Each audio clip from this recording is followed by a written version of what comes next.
So hello everyone, and thank you very much for joining us today for this short webinar with Dr. Okker, who's going to be answering your questions about choosing the right microscope for live blood analysis.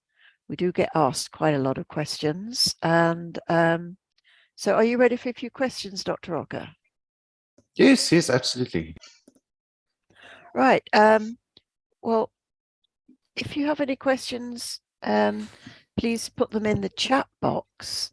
But meanwhile, there's a few questions here that people have sent in. So while you're putting your questions in the chat box, I'll just pose these to Dr. Okker. So the most important question that we get, Dr. Okker, is students ask if they can buy a cheaper microscope that they see available online. And I know that some of our students have done this, unfortunately. So what do you say to that? Well, yeah, Elizabeth, there are unfortunately many microscopes sold online and marketed or even advertised as dark field live blood analysis microscopes. There's several that actually are sold, in the actual name of the model. It's called a live blood analysis microscope, and when you look at the actual specifications, they always fall short, and some of them quite dismally so with what the requirements are for proper dark field analysis. Dark field is very, very niche. It's not something that's really used commonly in normal investigations and normal microscopy. So it's quite niche. That's used in some instances with life sciences, looking at pond water and things like that. So for those types of applications, those types of microscopes would probably be okay. But with dark field live blood analysis, when we're actually looking at blood samples in dark field, we're actually looking for structures that are not normally visible with normal methods of illumination. So when you're normally looking at a sample in bright field, those elements won't be visible in the sample at all. When you change over to dark field, then those elements become visible. And if you don't have the correct dark field setup, then those elements will just simply remain invisible. The challenge with that then is that you in practice, never really sure of what you're not seeing. If you're not able to see what your microscope should be allowing you to see, then you're simply unaware of what you're not seeing in a sample, and that allows you then or causes you to miss a large number of very important anomalies. Most of the anomalies that we really work with and that often determine the course of treatment in a case are the anomalies that we actually see in dark field. So if I can show, I think the easiest would be to show some actual examples of images taken with a dark field microscope sold online as one of these cheaper types of dark field microscopes, and then compare with what we're getting with our microscope. These specifications are really important. So one of the most important specifications, and the first thing really to check when you're looking for a dark field microscope, is to check the strength of the light source. We're actually looking at the specific wattage of the light source, and if you're able to get the lumens, that's even better.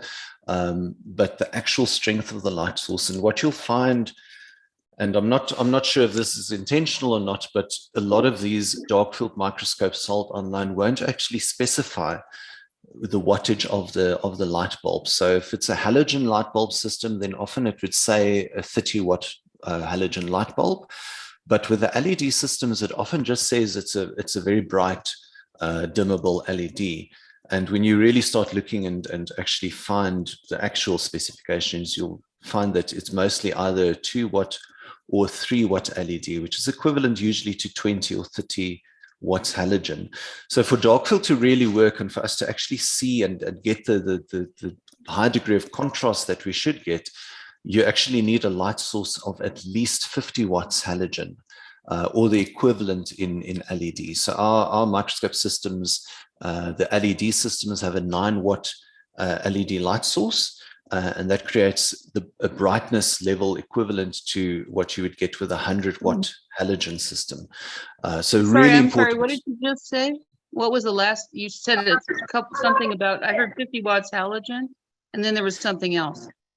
Yeah, so Right after that. and then- the minimum requirement is 50 watt halogen, and our LED microscopes have a 9 watt LED system that's equivalent in brightness to 100 watt halogen.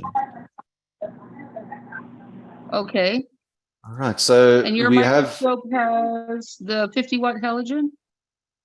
well, we also have those that in terms of the halogen illumination, that's the option that we have available is a 50 watt halogen. And then we have the LED, which is the 9 watt LED equivalent to 100 watt halogen. So we don't really, Okay. I actually can't recall the last time we sold one of the 50 watt halogen systems, because people generally go for LED because it's brighter and obviously more efficient. So there's no heat created by the light bulb like with halogen systems. So there are many benefits to LED, so people generally go for that option. But the 50 watt halogen systems are still available, for people that feel that they need to, specifically work with halogen. I actually have a few examples here of some images. These are live blood images taken just off the internet, off websites selling these other microscopes for live blood analysis. And these are quite good examples for us to look at, because what we always recommend when people are looking for a dark field live blood analysis microscope, if they're not able to get all the specifications, or before they actually commit to buying the microscope, it is really important just to get an example of what an actual live blood image would look like with that microscope in dark field. And if the microscope is being advertised as a live blood analysis microscope, then the supplier should definitely be able to provide you with an image like that. So we have found a few of these microscopes online that have some images of live blood images, or samples rather. This is one. This is a fairly a commonly recommended microscope for live blood analysis, and we can actually see in here the magnification is quite low. So we're actually not really able to get the level of magnification that you need to achieve to be able to properly look at the shapes of the red blood cells themselves. We of course look at the actual shape of the cell membranes, the shapes of the cells, and various things that may be found within the red blood cells as well. So the magnification level is really important. With our microscopes, when you use the 40 times objective, the magnification is about 4 times more than what we're seeing on the screen here. So we achieve about a magnification of 1,600 times using the 40 times objective, which is a lot more convenient to work with. If you want to achieve a suitable magnification for live blood analysis with this type of setup, with this type of microscope, you would have to use the 100 times objective, which also is not always very easy to work with, depending on the type of objective that's provided with a microscope. One would also need to check whether the 100 times objective actually has a built-in iris diaphragm to reduce the amount of light being allowed through the objective. So this is with a microscope that's available online, dark field microscope sold online. It's a fairly inexpensive microscope, and we can see the outlines of the red blood cells. Then we can see the white blood cells. We can see some structures that might be thrombocytes, but we're really not able to see very much detail. And even if you zoom in, we're not really able to get much more clarity from that, from that image. This is really not going to be suitable for dark field. You're not really going to be able to get much information from this, and you'll often be guessing, what you're actually missing. So we have a few other examples that will actually show what you should be seeing. So this is another microscope, a slightly better option that's available online, but we can still see the magnification. This is with a 40 times objective, still fairly low. We're not really able to see the level of magnification that we should see. We will be able to identify some of the red blood anomalies with this. There are some red cells with indentations, so cloud patterns we'd be able to see. At this magnification, it would be difficult to tell some of the anomalies apart. Cloud patterns, poikilocytes, and those sort of things would be difficult to see. Structures around the thrombocytes also. So still the magnification is not great here. You it still can't is see a any problem. bacterial forms either, can you? Well, that's the important thing, Elizabeth, is that you need to be able to actually get into the plasma, in between the cells. And when we have an example of one of our microscopes, you'll be able to see the difference in what actually stands out in the plasma. So in most cases, when you look at a live blood sample in dark field, you'll see chylomicrons, you'll see small little fat particles moving around actively in the plasma. And if you're not able to see even those with your dark field microscope, then you should know that it really is not going to be suitable for analysis. So many of the other forms are much finer and much smaller, much more fainter, so it's completely impossible to see those. So this is. Do you have an example of what it should look like? Yeah, so this is also it's close. This microscope is about 70% of the way there. So this is now with the 100 times objective. And here we are able to see a little bit of clarity in between the cells. So there's a ghost cell that we're able to see. We can see some of these spots most likely would be moving around. So there would be some kind of microns visible in the sample as well. And this is done with 100 times objective. So this is the maximum level of magnification available with this particular type of microscope. So let's have a look at another example. So you'll notice right away with these types of dark field images is that we can see the red blood cells and not really much else. There are some structures visible between the cells, some things in the plasma that may be visible, but not the level of contrast and clarity that we need. And in these cases, when you work with a microscope like this, you'll often find that you're going to be wondering if it's if you're looking at a chondrite, or if it's an acid, or if it's an acid, or is it a rod form bacteria, because the clarity is not there. We're not really getting enough illumination into the sample to actually see clearly. Let me move on to the next image here. Okay, I think we need to go the other way. Okay, if you just bear with me for a moment, we'll go back to an earlier image. Yeah, we have a question as well. All right, so let me just show you these images. It's just this image is from another a microscope that's often recommended for dark field microscopy. And again, here in the plasma, it's just black. We really can't see anything. It's quite terrible. So let's have a look at what it really should look like. This is just a bright field image. So this is with our microscope, and this is then taken with our microscope. This is just with a 40 times objective. This is the type of magnification, looking at the size of the cells in relation to the size of the screen here, or the size of the image. We can see that this is a very high level of magnification, almost equivalent to what we saw with that 100 times objective being used with the other microscope. We can see the clarity here. We can see very, very clearly all these structures between the cells here. And this is really where things really become important with live blood analysis. We look at structures around the thrombocytes, things like pteroharpin, various structures. We can see fermentation around the thrombocytes here. So that's connected to things like leaky gut syndrome, alpha-form bacteria emerging from here. So these are things that are really only visible if you have enough contrast, if there's enough brightness actually coming out from the base of the microscope going through into the sample.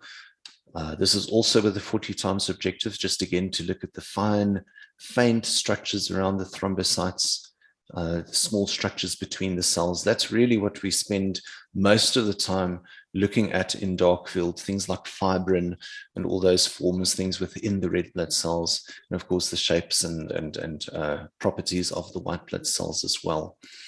The benefit with this system also, with us being able to achieve this high level of magnification, this is then seen on the viewing screen.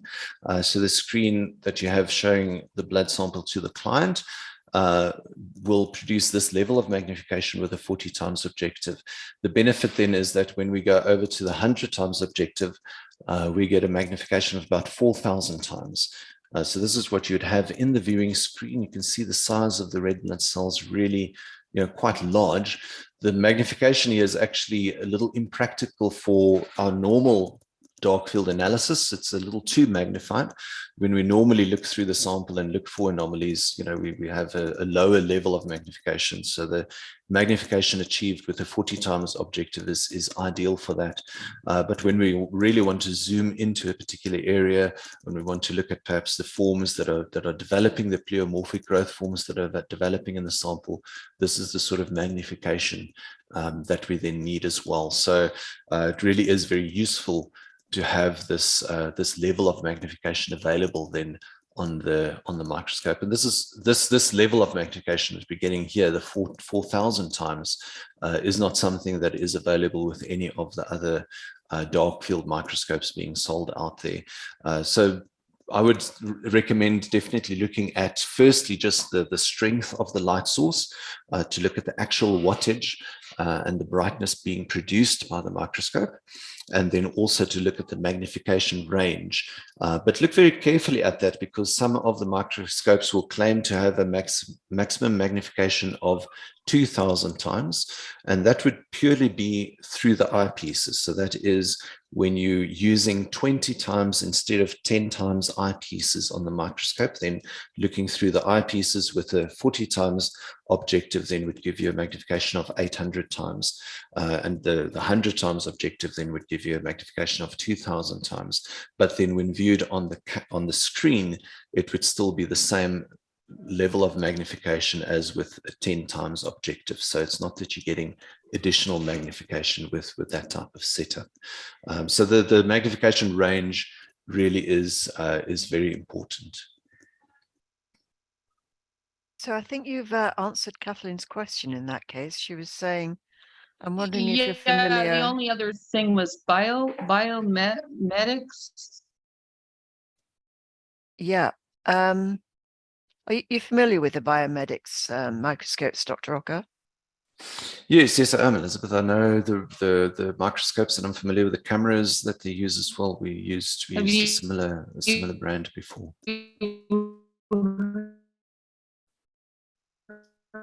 You might have to write your question, Kathleen, because you're breaking up. Can you write your question, please, Kathleen? I remember.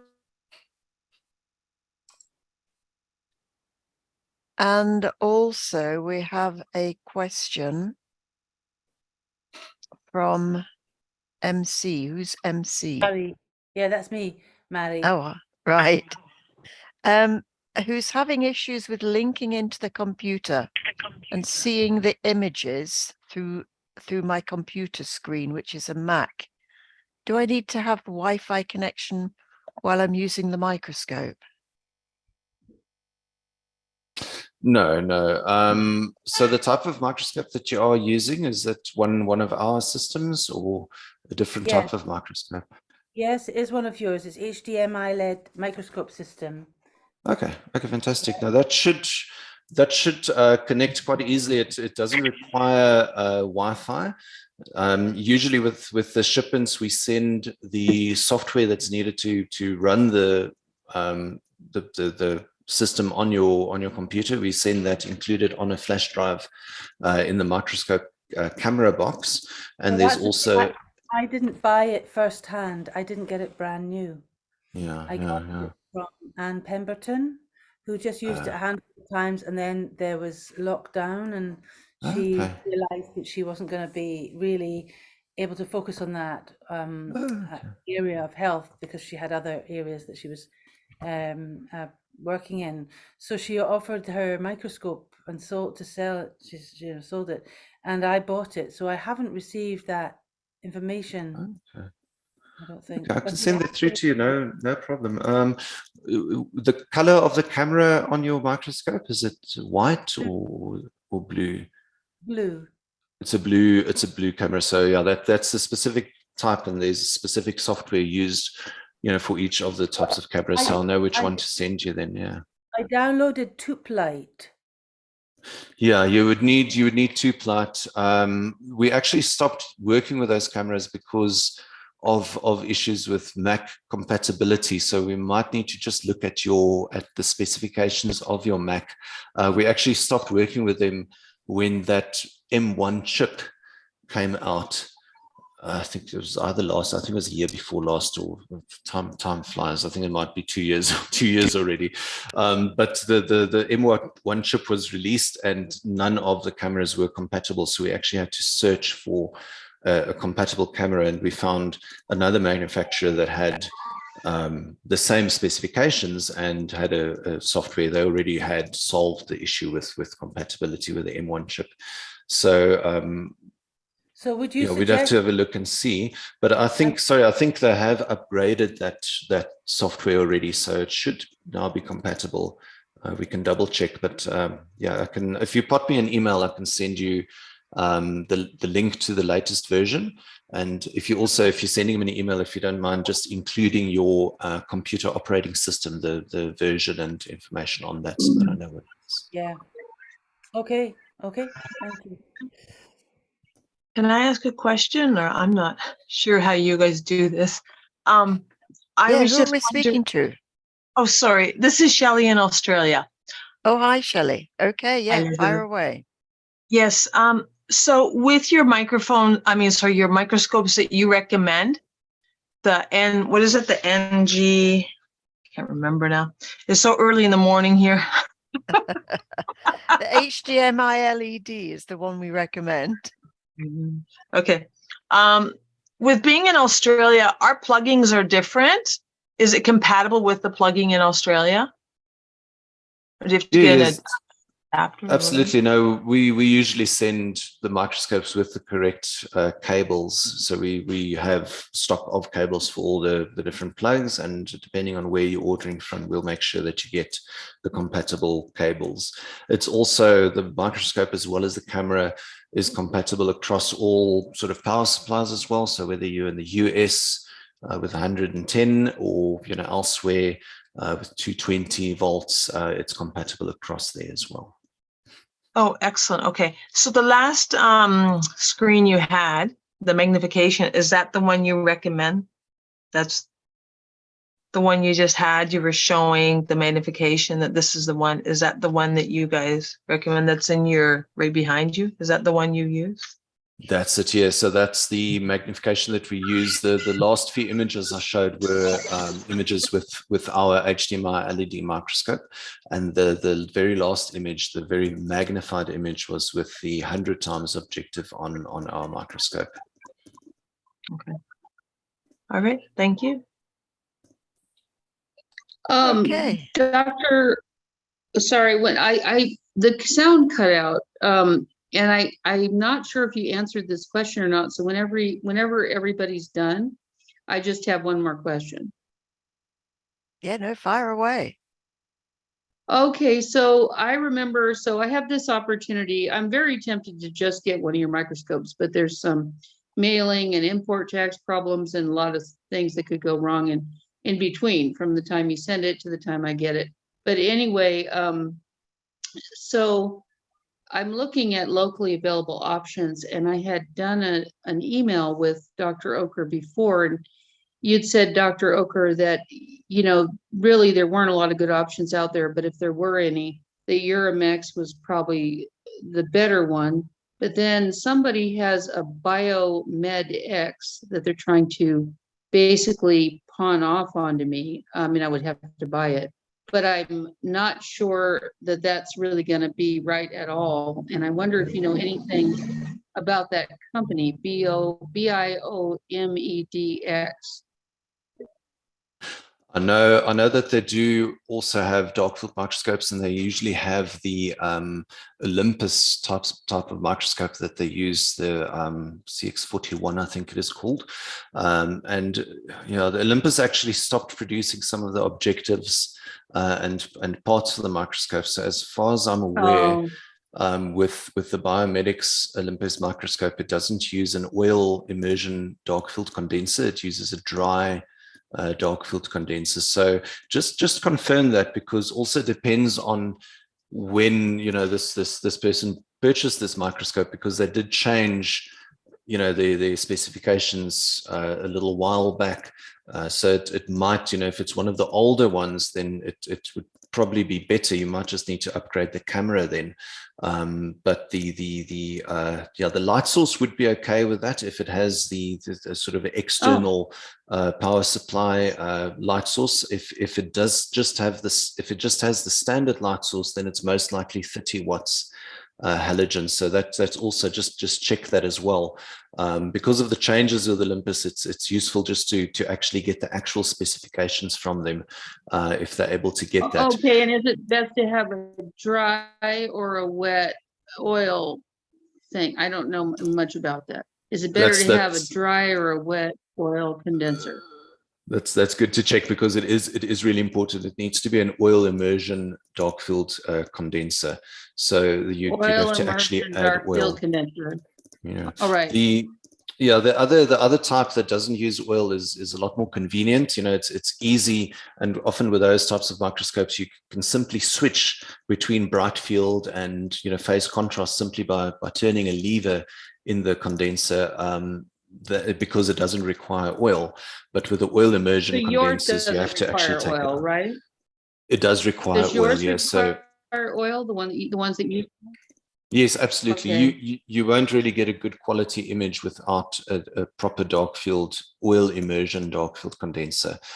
So it is a little less convenient because you have to take the condenser out and insert the other condenser. But it really just involves one screw, so it's not so difficult. But you get a much better and more clearer image with an oil immersion condenser. So very important to check that. And then with any pre-owned system, it's quite crucial just to also check the camera. So if I could still get a. Okay, So but in terms of your certification course, if I got the other microscope and it was a dry one, I could still get through the course, right?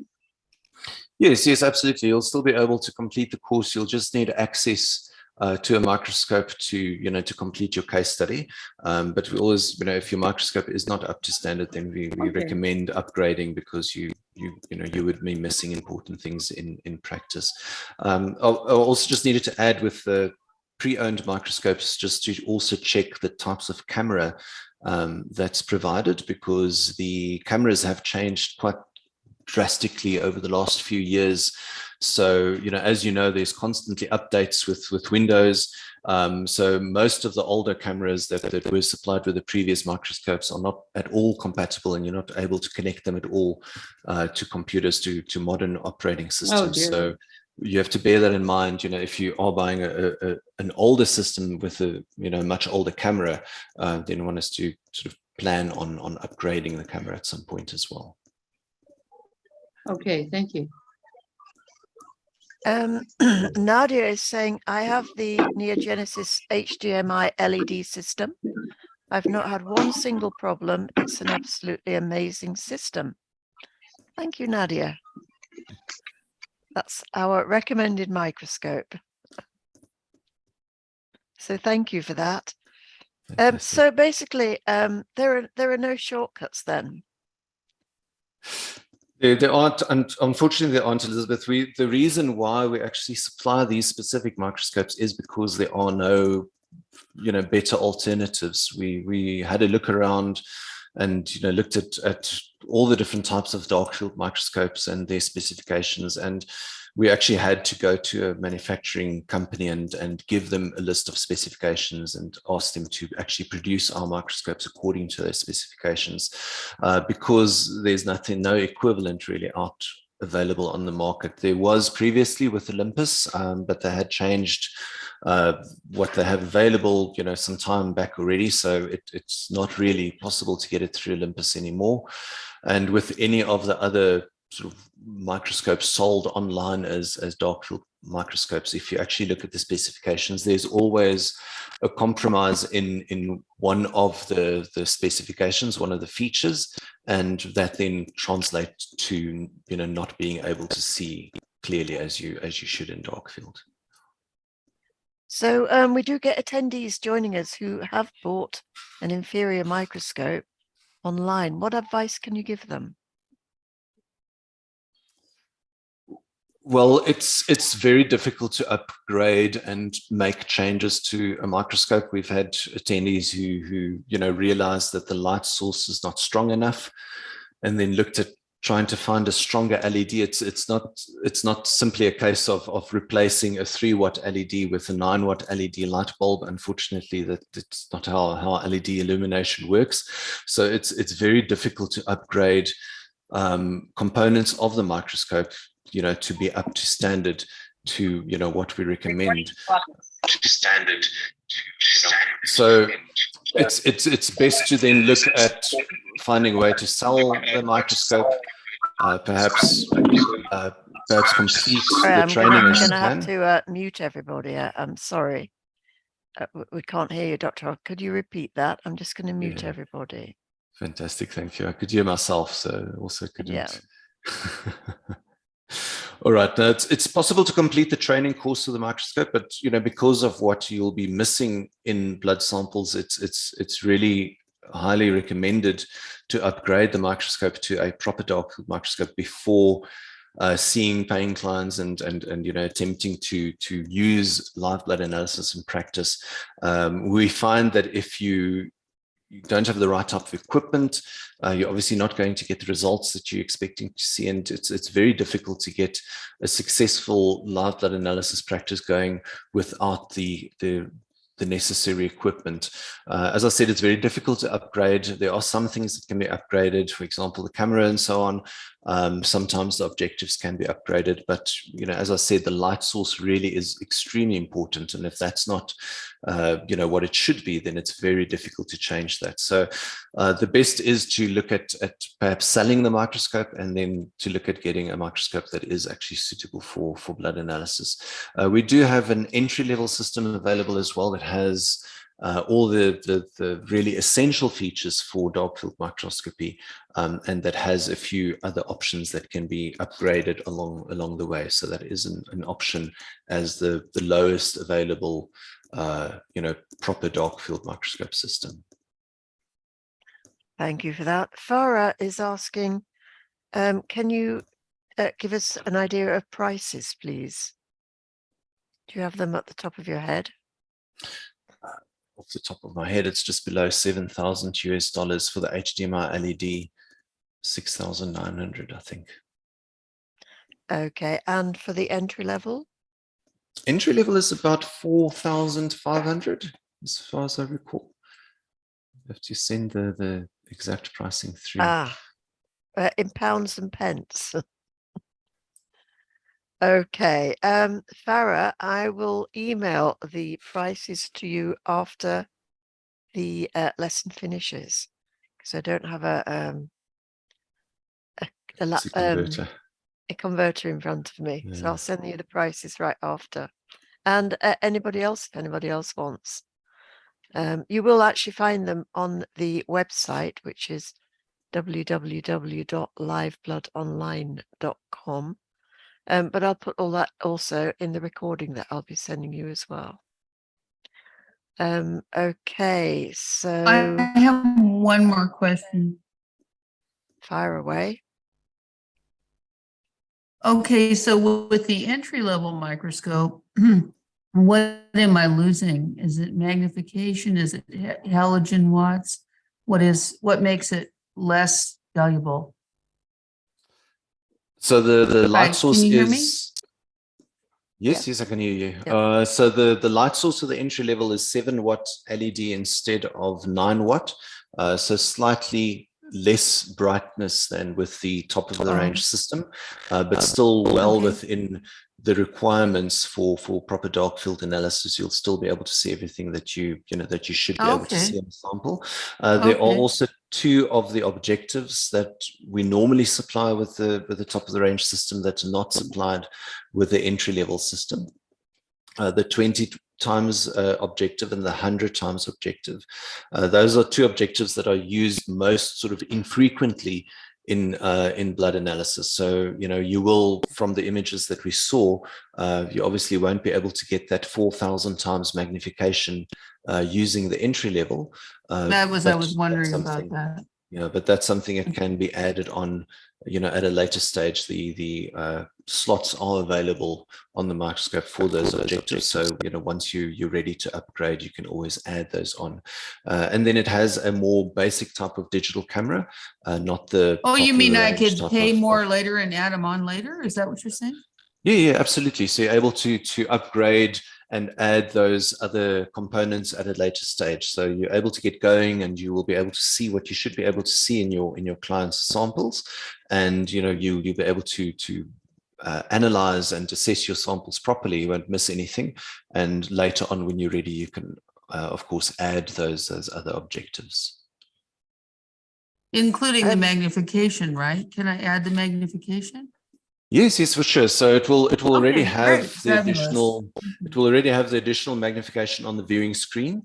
It's just that without the 100 times objective, you won't be able to achieve that 4,000 times, but you'll still be achieving a high level of magnification with a 40 times objective, about 1,600 times. I think I'm probably sold. Thank you. Okay. Farah's also asking, can you upgrade the entry-level microscopes? Yes, absolutely. So they can be upgraded. The objectives that are not supplied with the microscope can be purchased later on, and that's just sent by courier. It's very easy to install. The camera can be upgraded. So if you want to upgrade to the HDMI USB camera, that's also possible to do, and that can just simply be added on. These microscopes are quite modular, so it's not really difficult to work and make changes to it. So if something needs to be changed, it's quite simple to do. The only thing that is a little bit of a challenge is upgrading the light source. That will require the entire base of the microscope, so that the base where the light actually comes through at the bottom of the microscope, that whole portion, that component needs to be changed. So that involves opening the base of the microscope and removing a few screws and attaching the other base. Also not completely difficult, but something that requires unscrewing a few screws. Would that require some downtime though? It will require a bit of downtime, but really not much. It's you'd still be able to use your microscope until the replacement base arrives, and then it would simply be a case of just setting aside a few minutes to change the base of the microscope. Shelley's asking, what's the warranty on the recommended microscope? So all of our microscopes have a 2-year warranty. If anything goes wrong during that time, of course, intentional or damage through neglect obviously is excluded, but anything going wrong with the microscope is covered within the 2-year warranty period. We also do keep parts of the microscope. So, we've had attendees with microscopes from other manufacturers where some of the components were not available, and they've had to wait extended periods of time for things to get into stock with their local agents. We don't have that issue because we ship everything direct from us. So if there is a component that needs to be changed or fixed, then it's a simple case of just sending it by courier. Okay, Farah's saying the blue thing, which is the camera that you have on your microscope, does that come with it, or is that bought separately? No, that's part of the package. So you'll see that under the microscope options, there's options between HDMI and SD in the names of the microscopes, and there's options between LED and 50W, so that's 50 watt halogen. So those are the options between the features on those microscopes. So you would either choose a microscope that has the HDMI USB camera, which is the blue blue camera on the microscope behind me, or you'll get a standard definition camera that's a little bit smaller and just has a USB output. Those cameras, by the way, have been upgraded. As we mentioned earlier, there was a compatibility issue. So now the microscopes, or the cameras rather, provided with the microscopes have or are white instead of blue, which also is sort of color coded. It looks quite nice on the white microscopes. So all of the microscope systems come with cameras and lighting. Yes, yes, absolutely. And that's then what you would be able to choose then between the various models, is the type of camera and the type of light source that the microscope has. Also, we get asked quite often, what happens if you have any breakage or anything in the delivery of the microscope, or if something goes wrong? Well, you know, Elizabeth, when something goes wrong in the cases where we have had issues with the microscopes, it's actually been more technical problems, just with people not being familiar with the microscope yet initially. We do provide support. So any issues that people have, we'll first get information on what the actual issue is, clarity on what the challenge is that the person's experiencing. We would schedule a video call if necessary to go through what the challenges are. And then if there are any problems, usually if it's something that actually needs to be replaced, if there is a component that's actually failed, in the very rare occurrence that happens, we usually just ship the replacement part through by courier. As I mentioned, these microscopes are quite modular, so not very difficult to change a part on the microscope. But if it is a case where it is something really technical and the person is not able to do it themselves, then we would contract out a microscope technician in the area who would then be able to fix the microscope for them. We've been supplying these microscopes to practitioners across the world for many years now, and we've actually never had the instance where we had to arrange for a technician to actually go and see someone. So they're quite sturdy and reliable. We don't really have any problems with them. No, they're quite robust, aren't they? Yeah, the reason for that is that people become dependent on their microscopes, and when you start looking at blood samples and you see the benefit of actually getting that information from your client's blood, it really becomes very difficult to work without it.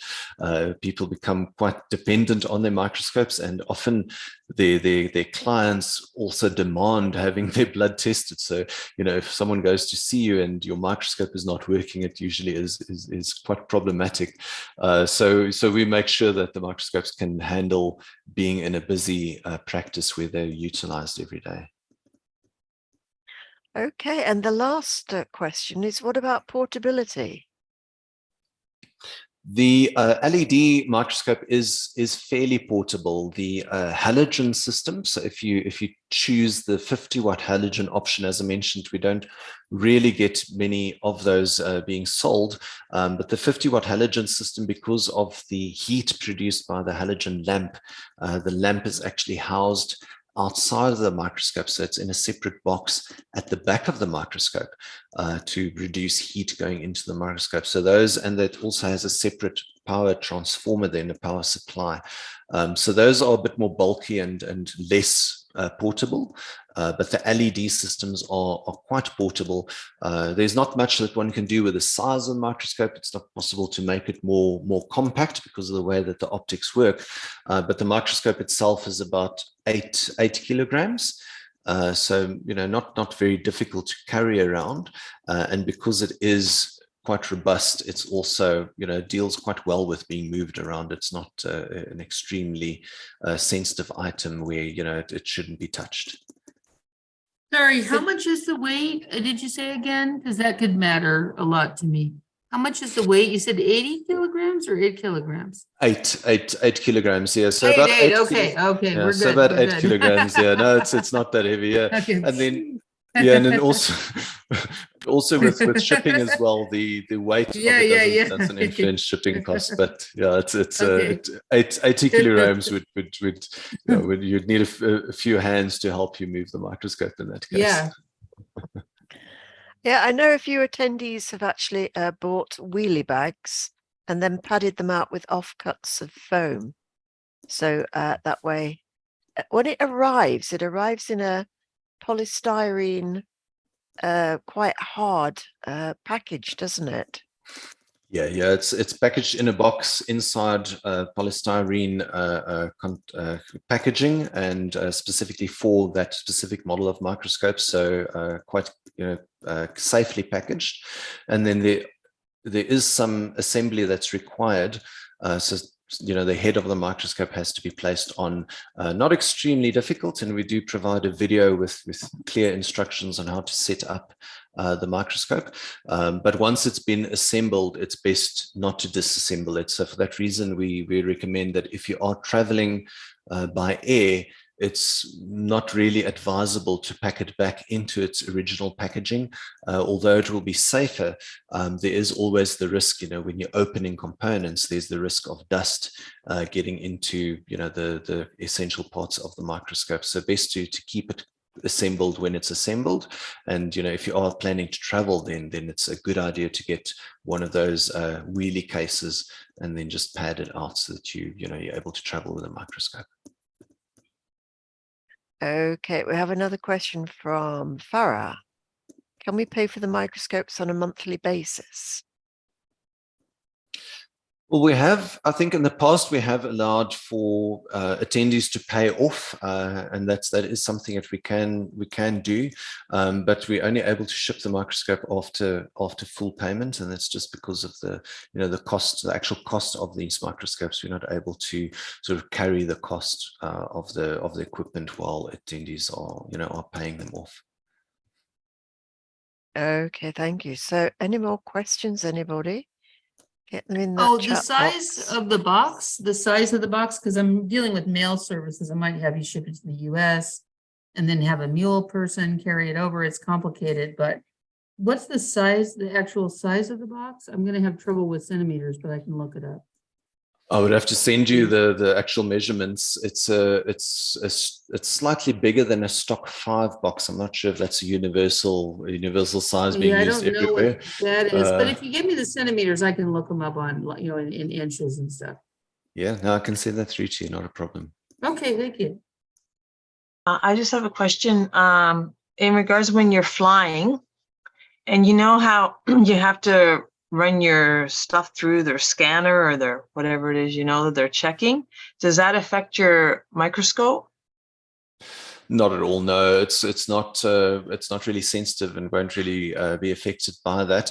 But it is best to always have it, listed as a fragile item, and for the airline to stick fragile stickers on, and it usually then goes separately. It doesn't go in the general cargo. It has to go separately as a fragile item. Those are handled usually with a little bit more care than the general luggage. So there's less chance of anything going wrong with it. Great, thank you. And is it easy to get through customs at airports? Farah is asking. Yes, no, we've not had any issues with that, with the microscopes going through customs. If it's your own microscope and you've purchased it before, then there's no problem. Okay, so I hope that's been useful to you. If you have any further Yes, very. questions, any further questions? Farah saying, can it be carried in hand luggage, or is it too big? The case would be a bit too big for hand luggage. Yeah. Okay, so I'll be sending you a recording of this Zoom meeting, and also with links to the website where you can see the information on the microscopes, and also with our email, so you can send any questions in that you might have or you might think about later. So Kelly does have another question. Fire away, Kelly.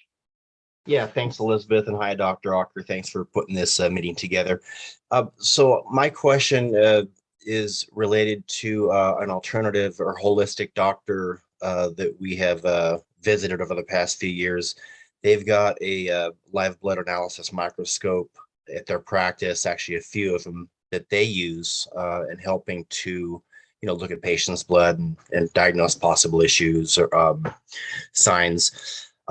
Their microscope does not appear to be anything close to the quality of the microscope systems that you're offering, and I guess I'm questioning why that might be, a doctor's office. I realize you're probably going to be limited in how you're going to answer, but that looks like they probably got something from Microscope, something of that effect. And I'll just leave it at that and let you comment from there.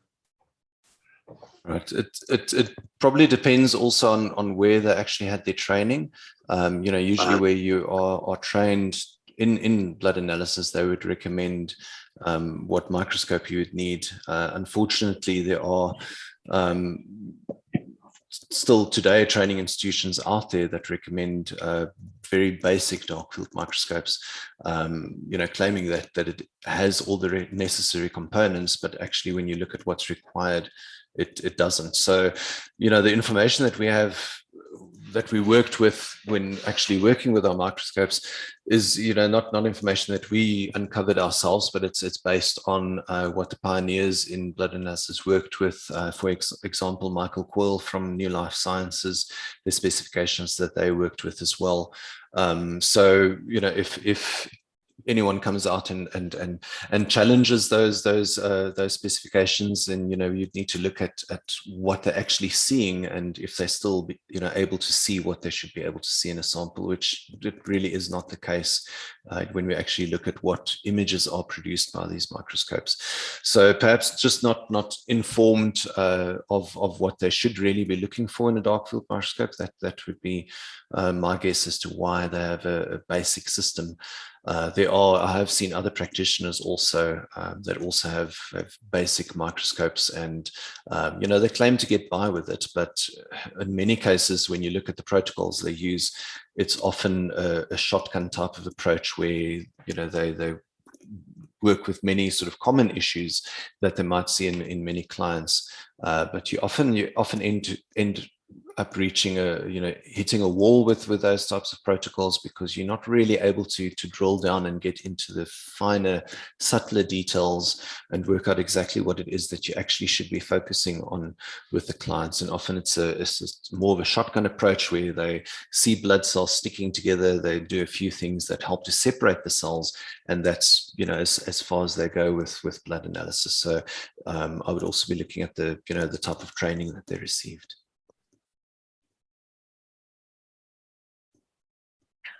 Okay, Kelly says thank you. Okay, so any more questions, put them in that chat box quickly, because we're going to wrap up now. So Thank you we do have much. it. Yeah, my pleasure. Farah saying thank you very much for the information. It's been very informative. Good, thank you. So we do have a training course starting in next week, Tuesday, the 11th of April. If any of you are thinking of enrolling, there'll be an enrollment form on the website. And also we do offer a 2-part payment plan. So let us know if you would like to know more about that. So again, I'll be sending out this information in the email with the recording. And again, thank you very much for joining us. And thank you very much, Dr. Okker. Thank you. Thank you very much. Thanks for your time. Thank you all. And also we look forward to seeing you all on one of our training courses soon, if you haven't been on one Okay. already. So, all right. Thank you all very much. And Thank you.